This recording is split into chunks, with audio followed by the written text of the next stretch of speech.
नमस्कार, स्वागत है आपका फिफाना हिंदी क्लासेस के यूट्यूब चैनल पर। और इस क्लास में अपन एक नया टॉपिक शुरू करने जा रहे थे, परंतु नए टॉपिक पर जाने से पहले देखते हैं वही दो शब्द। तो चलिए देखते हैं। सबसे पहले अपन देखते हैं पारिभाषिक शब्दावली के शब्द। तो पहला शब्द आपके सामने है FREQUENCY।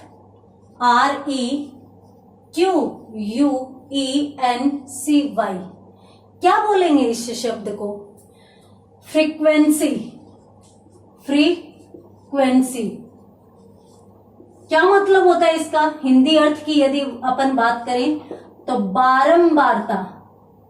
बारंबारता जो होती है उसे ही अपन क्या कहते हैं? फ्रीक्वेंसी कहते हैं। दूसरे शब्द की यदि अपन बात करें तो FURTHER, फर्दर, और उसके बाद ACTION, एक्शन। तो क्या बोलेंगे इनको? Further action. Further action.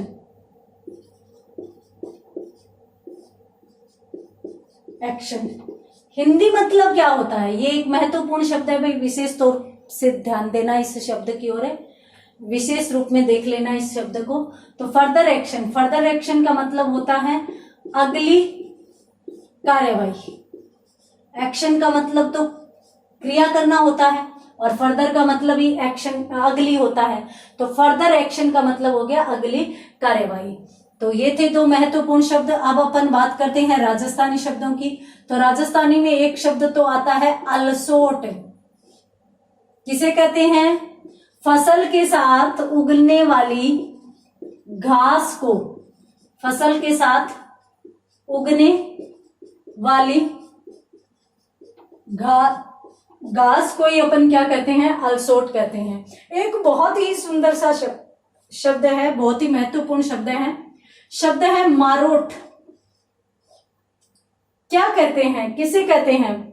विवाह के अवसर पर दूल्हा दुल्हन के मुख पर जो चित्रकारी की जाती है, चित्रकारी की जाती है, अपने यहाँ नहीं की जाती। अपने यहाँ भी दुल्हन के तो की जाती है थोड़ी बहुत, परंतु जो दक्षिण का क्षेत्र है, पश्चिम में तो ज्यादा नहीं है, दक्षिण में ज्यादा है। तो वहां पर दूल्हा दुल्हन जो होते हैं उनके विवाह के उत्सव पर मुंह पर चित्रकारी की जाती है। यहाँ इस प्रकार से चित्र से बनाए जाते हैं। तो उसे ही अपन क्या कहते हैं? मारोट कहते हैं।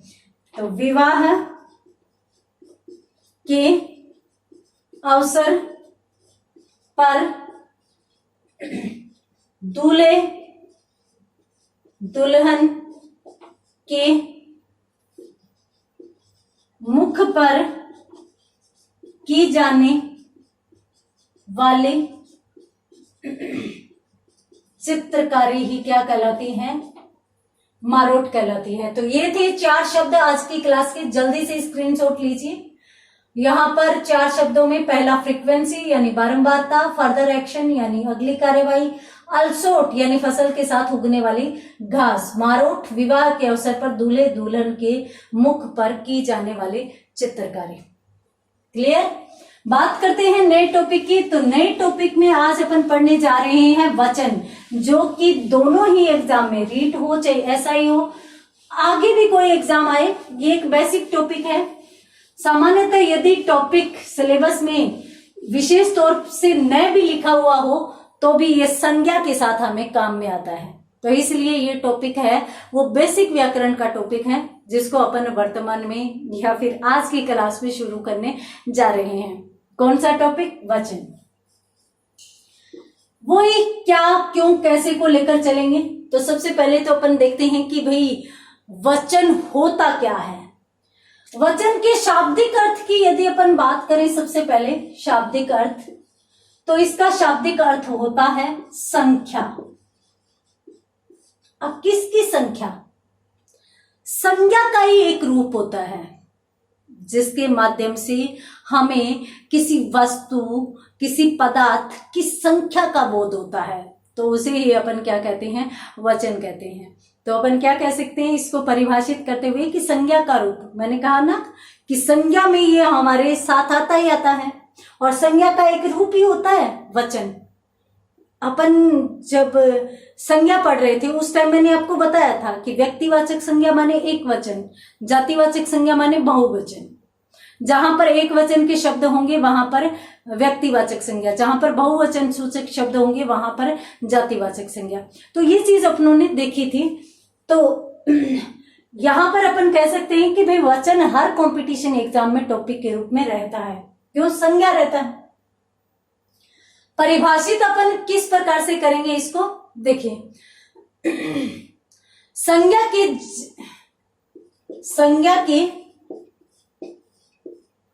जिस रूप से संख्या का बोध हो, संज्ञा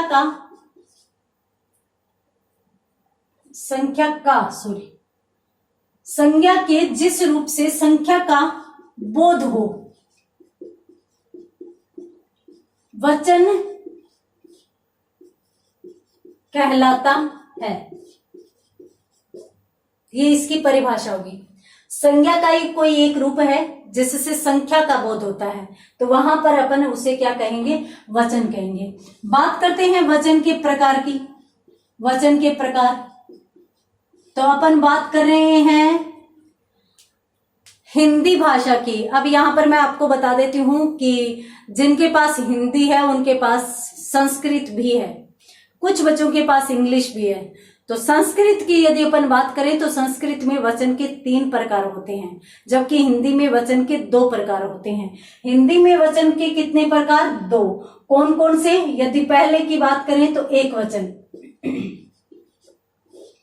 दूसरा बहुवचन, जबकि संस्कृत में 3 होते हैं। और संस्कृत में जो तीसरा होता है वो कौन सा होता है? द्विवचन होता है।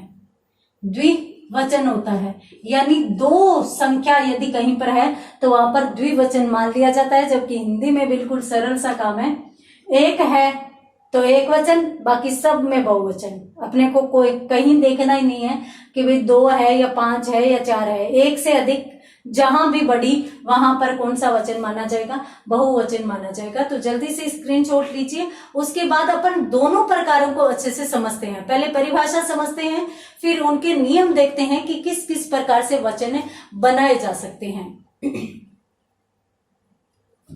तो देखिए, सबसे पहले अपन परिभाषित करते हैं एक वचन और बहुवचन को।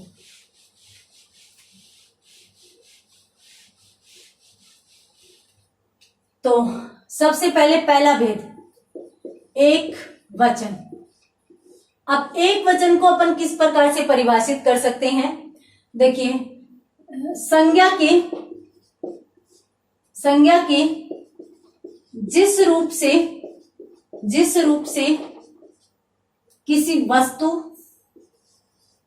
कोई भी वस्तु हो सकती है, किसी भी प्रकार की वस्तु हो सकती है, कोई व्यक्ति हो सकता है, पदार्थ हो सकता है। तो संज्ञा के जिस रूप से किसी व्यक्ति, वस्तु अथवा पदार्थ की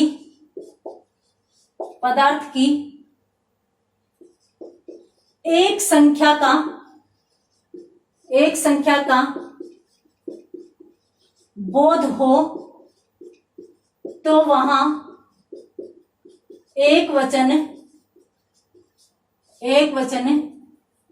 माना जाता है। ये लीजिए, तो एक वचन वहां पर माना जाएगा जहां पर एक संख्या का बोध हो।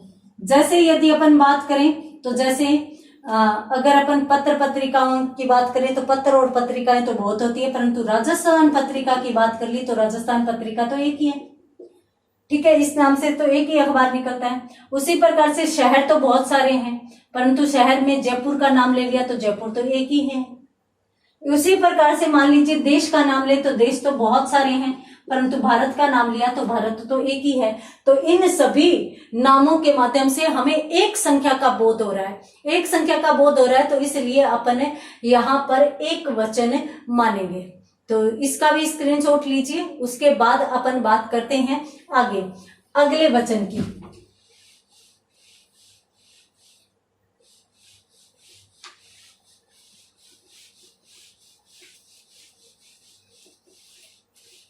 तो अगला वचन कौन सा? दूसरा वचन बहुवचन, दूसरा बहुवचन। वही बात, संज्ञा के जिस रूप से यदि एक संख्या का बोध हो तो वहां पर एक वचन, तो एक से अधिक संख्या का बोध हो तो वहां पर कौन सा वचन माना जाएगा? बहुवचन। तो अपनी हिंदी में सिर्फ एक ही चीज याद रखेंगे, एक से अधिक। अब एक से अधिक चाहे 2 हो चाहे 5 हो, ठीक है। तो यहां पर अपन कहेंगे कि संज्ञा के जिस रूप से, संज्ञा के जिस रूप से एक से अधिक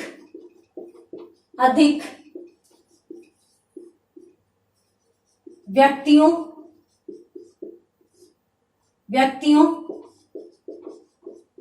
वस्तुओं,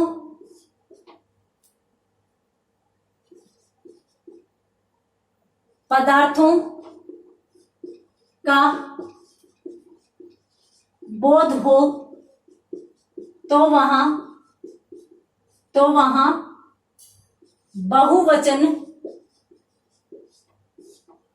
बहुवचन माना जाता है। तो वहां पर कौन सा वचन माना जाएगा? बहुवचन माना जाएगा। जैसे अपनों ने राजस्थान पत्रिका देखी, तो राजस्थान पत्रिका तो एक पत्रिका का नाम था, तो अपनों ने यहाँ पर सीधा दे दिया पत्रिका।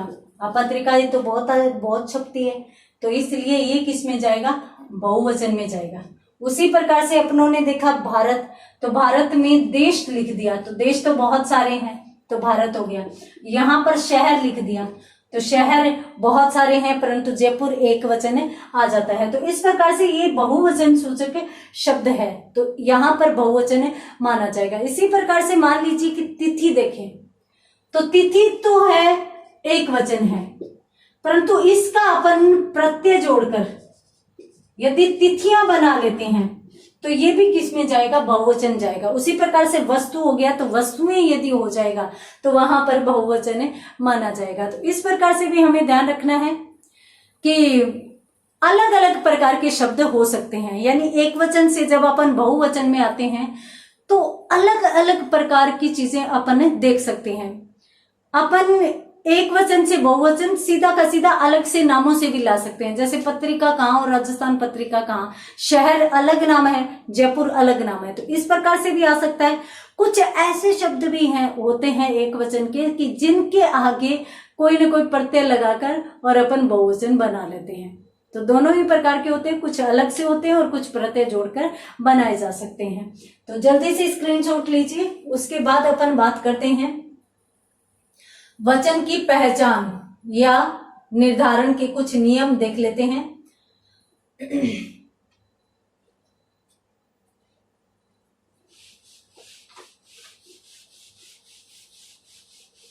वचन की पहचान कैसे की जाए, ये तो हो गई अर्थ व परिभाषाएं। वचन की पहचान कैसे की जाए, वचन की पहचान करने के नियम कौन कौन से हो सकते हैं, उन चीजों को यदि अपन देखते हैं तो देखिए,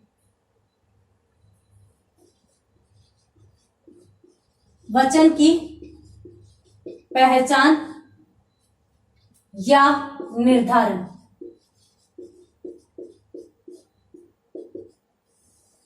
वचन की पहचान कैसे की जा सकती है, वचन का निर्धारण कैसे किया जा सकता है। आप ना एक शॉर्ट ट्रिक है, उसको ध्यान में रखिए। कैसे? आपके पास कोई भी शब्द है, परीक्षा में आ जाता है और उसका आपको पता करना है कि भाई वचन कौन सा है, आप उसका वाक्य में प्रयोग कर दीजिए। वाक्य में प्रयोग करेंगे तो शब्द अपने आप बोलने लग जाएगा, बताएगा कि भाई मैं एक वचन का हूं या बहुवचन का हूं। वाक्य में प्रयोग करते ही अपने को सारी चीजें समझ में आ जाएगी। जैसे मान लीजिए कि एक शब्द है आपके सामने आंसू, है ना, तो इस शब्द को आप वाक्य में प्रयोग कीजिए। क्या? मेरी आंखों में आंसू आ गया। जच रहा है वाक्य? देखने में ही अजीब सा लग रहा है। तो मेरी आंखों में आंसू आ गए। अब आ गए, अब सही लग रहा है। तो आ गए, गए तो ए तो किसका सूचक होता है? बहुवचन का होता है। तो बहुवचन का होता है तो आंसू शब्द भी किस वचन का माना जाएगा? बहुवचन का माना जाएगा। तो इस प्रकार से आप ध्यान रख सकते हैं कि वचन का निर्धारण करते समय आप जो भी शब्द दिया गया है उसका वाक्य बना लेते हैं, ठीक है। और वाक्य बनाने के बाद जो अंतिम ध्वनि आती है, अंतिम ध्वनि किसकी आती है? भाई क्रिया की आती है। अंतिम रूप से क्रिया ही आता है, क्रिया शब्द होता है। तो क्रिया के साथ यदि आ ई की मात्रा हो तब तो एक वचन होगा, और अन्य कोई हो या फिर अपन यूं कहें कि ए की मात्रा हो तो वहां पर बहुवचन माना जाएगा। समझ में आया? नहीं आया? अब आएगा। सबसे पहली बात तो वचन की पहचान करने का पहला तरीका है कि दिए गए वाक्य से, दिए गए शब्द से, आपके सामने शब्द आएगा और यूं पूछा जाएगा कि कौन से वचन में जाएगा। तो दिए गए शब्द का वाक्य में प्रयोग कर वचन का निर्धारण या वचन की पहचान आप किस माध्यम से कर सकते हैं? दिए गए शब्द को वाक्य में प्रयोग करके आप पहचान कर सकते हैं।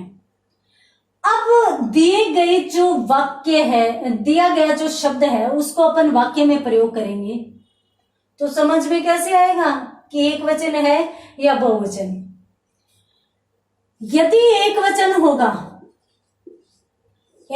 होगा तो जो अंतिम ध्वनि होती है, अंतिम ध्वनि वाक्य में कौन होता है? भी अंतिम रूप से तो क्रिया ही आती है, क्रिया शब्द होते हैं। अब क्रिया की भी अंतिम ध्वनि कौन सी आ जाए? ई आ जाए या आ जाए, है ना। अपन कह देते हैं ना कि गया, और एक अपन कह देते हैं कि गए। तो उसी प्रकार से अंतिम ध्वनि के रूप में क्रिया के साथ क्या आ जाए? आ जाए या ई आ जाए तो सदैव क्या माना जाएगा? एक वचन माना जाएगा। बहुवचन यदि हो तो सेम प्रोसेस, बिल्कुल उसी प्रकार से। जो अंतिम ध्वनि है, अंतिम ध्वनि और अंतिम रूप से शब्द कौन सा होता है? क्रिया।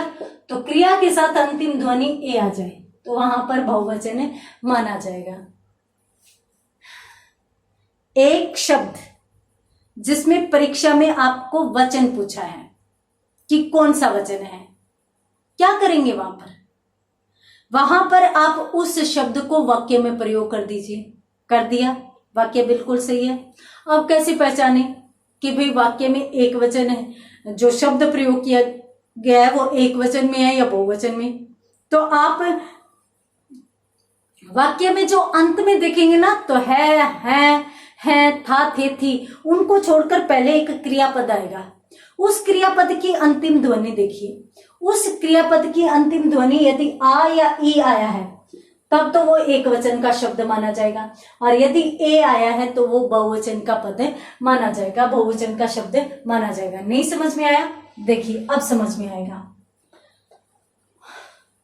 एक शब्द है आपके सामने सेना, ठीक है, सेना। वाक्य में प्रयोग कीजिए।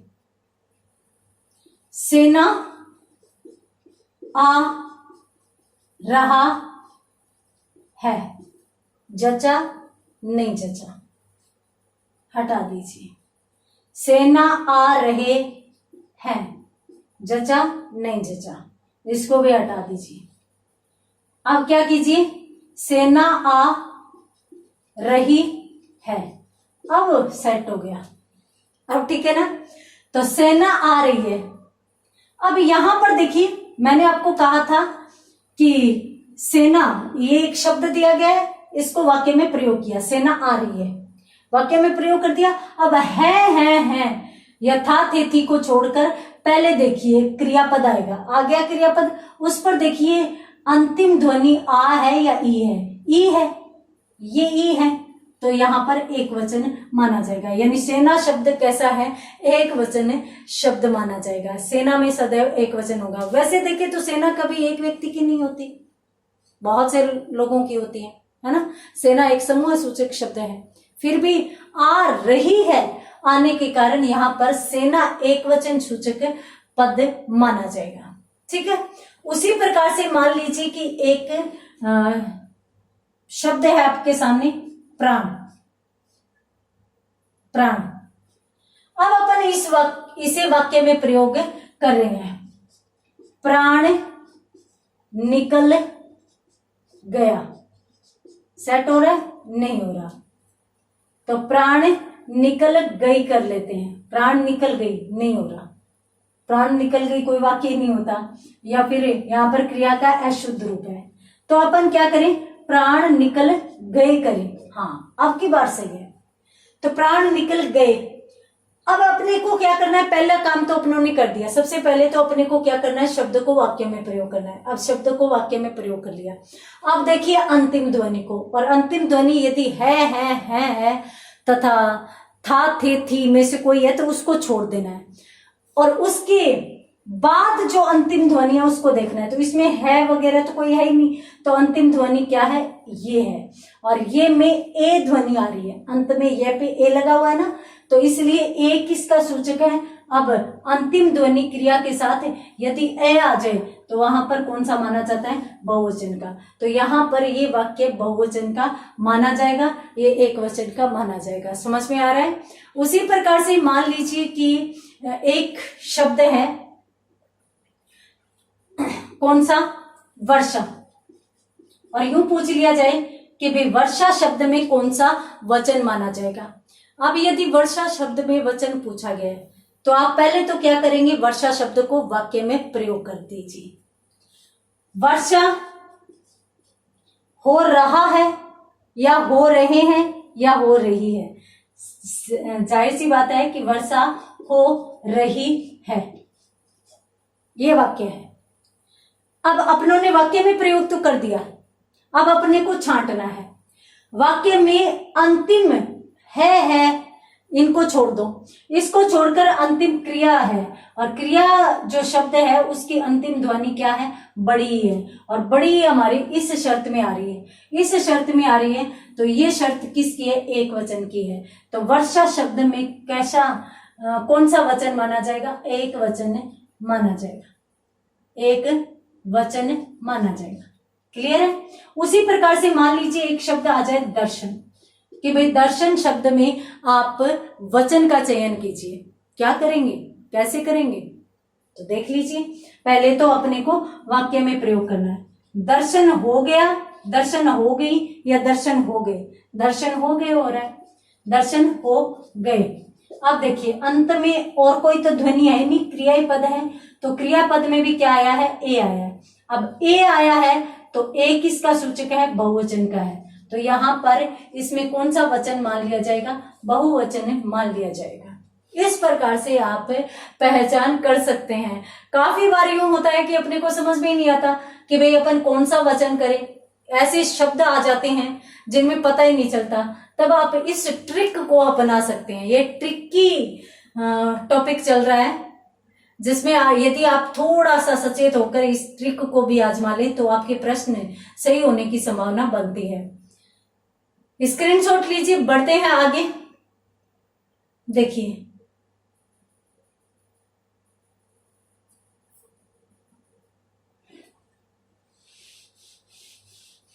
एक तो ये नियम हो गया, ठीक है। अपनों ने सीधा का सीधा शब्द को वाक्य में प्रयोग किया, और शब्द को वाक्य में प्रयोग करते हुए अपनों ने वचन का प्रयोग कर लिया।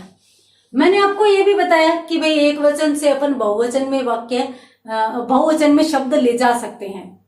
कैसे ले जा सकते हैं? अपन प्रत्यय प्रयोग करके या प्रत्यय जोड़कर भी शब्दों को एक वचन से बहुवचन में ले जा सकते हैं। ले जा सकते हैं ना?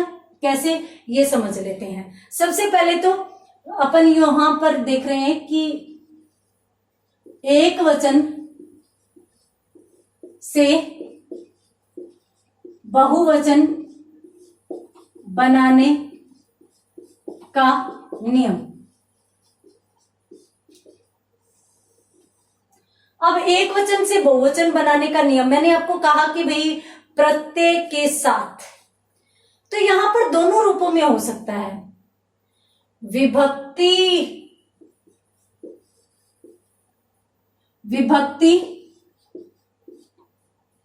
रहित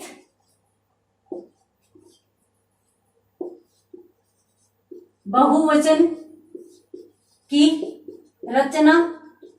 विभक्ति सहित भी हो सकती है। रहित का मतलब जहां पर विभक्ति नहीं आए तो भी अपन क्या कर दें, बिना विभक्ति का प्रयोग किए हुए और बहुवचन बना ले, एक वचन से बहुवचन में ले जाए। और इसके साथ साथ ये भी हो सकता है विभक्ति सहित यहां पर मैं पूरा लिख देती हूं, एक वचन से बहुवचन की रचना। ये दोनों प्रकार से हो सकता है। अब विभक्ति सहित और विभक्ति रहित क्या हो सकता है, कैसे हो सकता है? अब मान लीजिए विभक्ति जानते हैं ना अपन, विभक्ति कारक चिन्ह होते हैं, ठीक है। अब एक पद है अपने सामने, बच्चा आ रहा है मतलब आ रहा है, अंत में रहा, तो आ रहा है तो जाहिर सी बात है अपने उसको किस में लेकर जाएंगे, एक वचन में लेकर जाएंगे। बच्चा किसका है, एक वचन का है, ठीक है।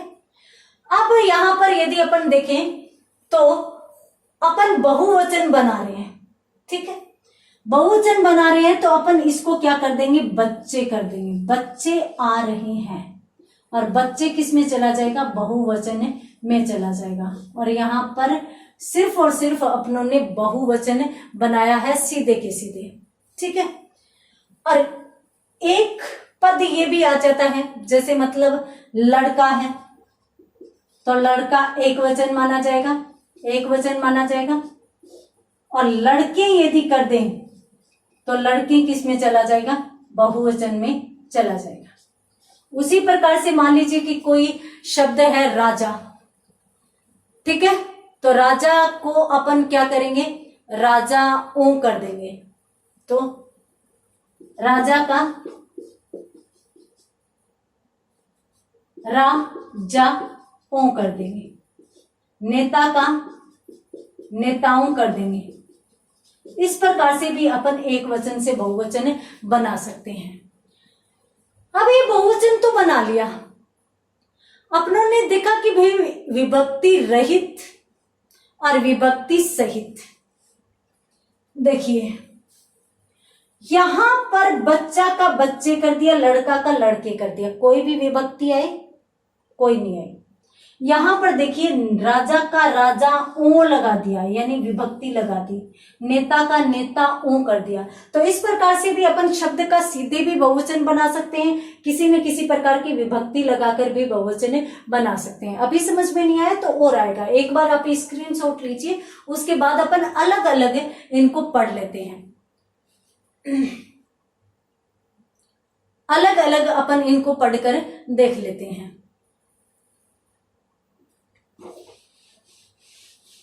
देखिए सबसे पहले तो अपन देखते हैं विभक्ति रहित को।